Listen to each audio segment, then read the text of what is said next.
Hey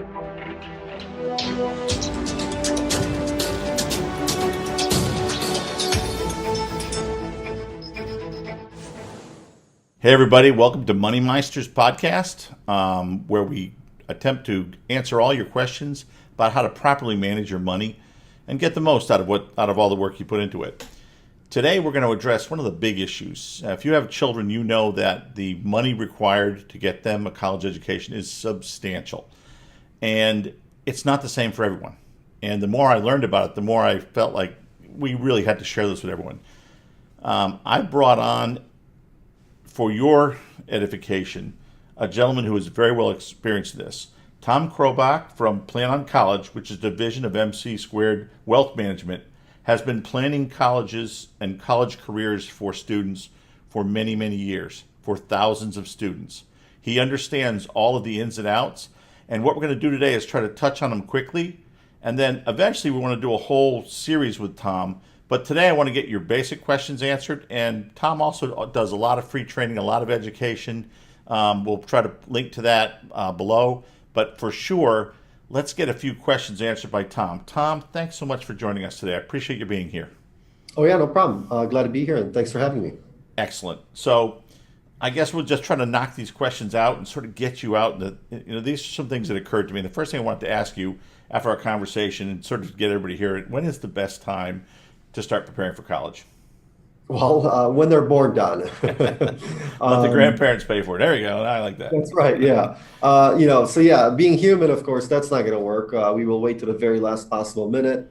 Over the years, our practice has really become and evolved into what we call tactical or late stage college planning. So most of the students we work with are freshmen, the junior year, high school. The perfect time to do this is sophomore year, freshman, sophomore year.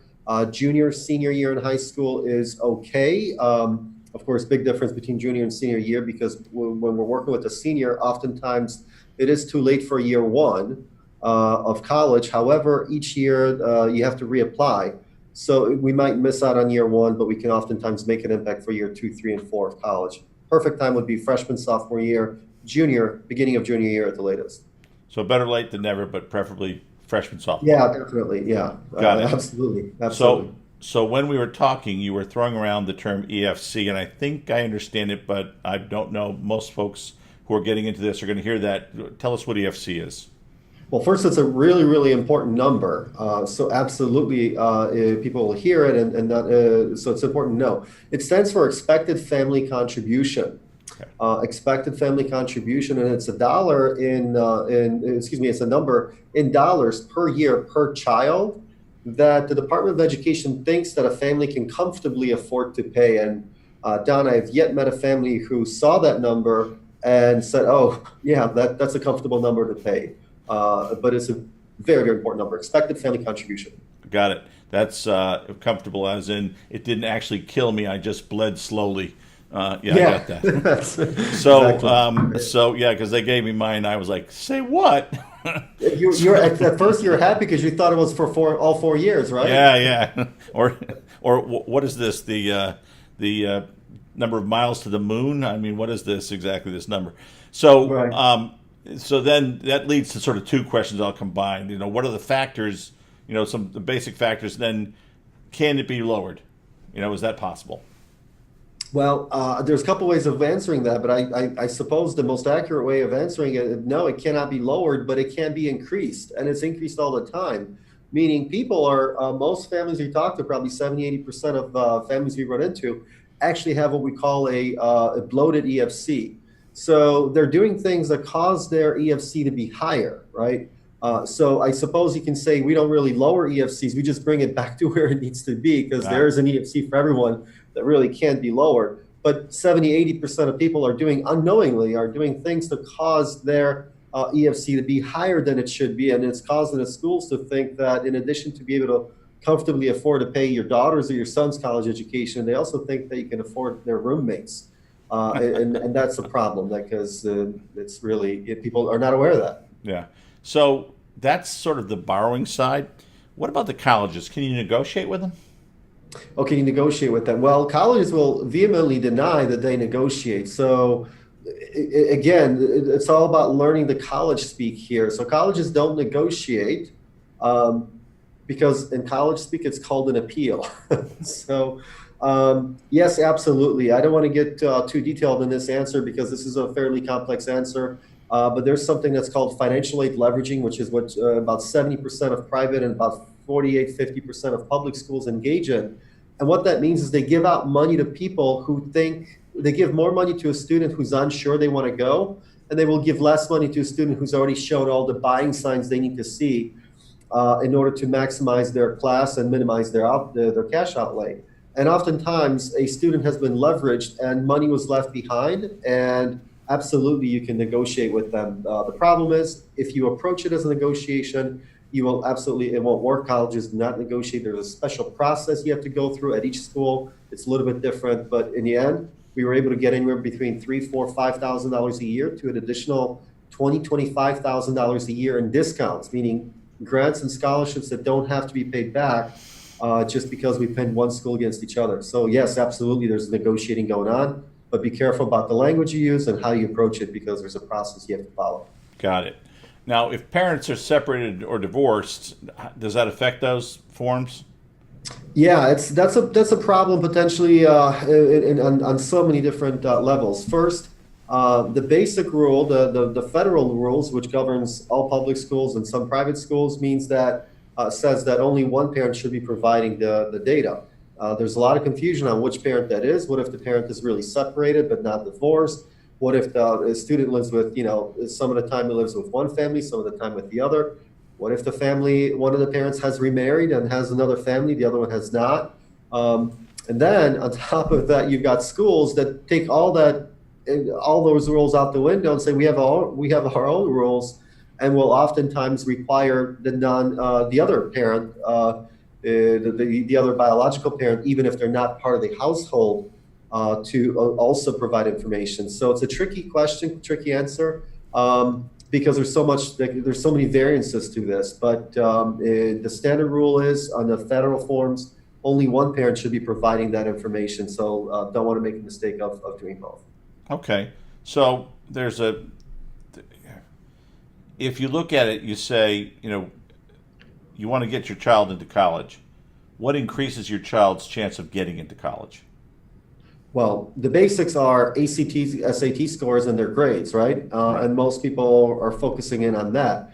Truth is, that's only about 60% of the factors.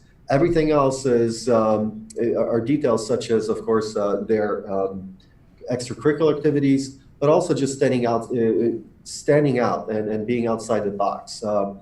And the problem is that it's the little things that matter, because other than the 3-5% of applicants who are, kids of multi-million-dollar donors to their college, or kids who've written a national bestseller, or who are about to cure cancer, meaning they're definitely getting in. And then you've got another 2, 3, 4, 5% of kids who apply to a school with a 2.5. They have a 2.5 average, even though the average GPA at that school is 3.9. They're not getting in, right? But the other 90% of students are all the same. They all have great GPAs, great SATs. They've all been involved in a community. So in the end, everyone's focus is mostly on the big things, and that's true. That is important. But in the end, it's the little things that make the admissions counselor really take a chance on a student. And that's a huge element of this process. All right. Well, I think at this point, there's so many other things I'd love to ask you. But the truth is that, I'm just going to ask you, these are the things that I'd love to learn from you that we don't have time for right now. But, Sure. How do you qualify for scholarships and grants? How much does college cost? Is there a way to get more money from a college's initial offer, which you sort of touched on before, that you can work on that? And how do schools determine the money to give you? Get into the FAFSA, which you've touched on a little bit, and how to figure out what colleges to apply to, because you don't want to do a lot of applications that are just completely without merit. So the thing that I loved when I was talking to you is the fact that you do answer all of these questions in great detail for anyone who wants to know. And I think that is a public service that just cannot be enough. And you do that for all the people in your area. You do that with, you do a seminar, is that correct? Yeah, so and just to touch on something very, very quickly, over the years after I studied this and through the experience that I've had, I'll tell you in point blank that this college process, Don, is one big game. And it truly, really is. Yeah. And we really get into detail at those presentations on why that is, the components of the game, and what parents and families can do about that. But it really, truly is. They've been doing this, colleges have been doing this for over 100 years. They're not for profit, but believe me, they're run like a top, Fortune 500 corporation. The only thing, their terminology is different. So the CFO is not a CFO; they're the financial aid officer Right. or financial aid director and such. But we do an hour, 90-minute presentations that we do those live typically in high schools and community centers and libraries around our area, where we introduce parents to this. We explain the components of the game. We explain what to do, what not to do, what to look for. And yeah, we share this information with as many people as we can. And the reviews we get from people coming into those workshops are, I mean, this is information they have absolutely not heard anywhere else. And they're blown away by everything we talk about. We talk on, I mean, there's just a ton of stuff that it's like a fire, you're drinking out of a fire hose in terms of information. In fact, sometimes it's probably the worst thing you can say. The biggest complaint we get is that there's so much information covered, but we do a really good job of sharing that in a easy to understand format. And you've created a book to help guide people too. Is that correct? That That's and true. So ebooks we and have an all that. ebook right now that is we're building. Actually, we're working on a book that shares experience of parents, admissions counselors, and others, and that we're putting together into a book that expounds on this even more. And we have all of that available through our office. Yeah. Okay, so what we'll do is we'll post the when we post this recording, we'll put the link to your seminars. We'll just keep those updated. And in the Okay. meantime, maybe with your permission, would you be willing to share that full presentation with us as a seminar that we could host as a webinar? Would that be something you'd be willing to do? On camera, sure. I'll do my best. I mean, it's a little bit easier when I have people in front of me, but I'll do my best. Just staring into a camera. Yeah. Yeah. I think you can. Yeah, I think that'd be a great idea, and we certainly can do that. Yes. Yeah, because I can tell you that all the people that, when you're trying to be smart with your money and you're trying to make the right decisions, this college planning is a huge part of it.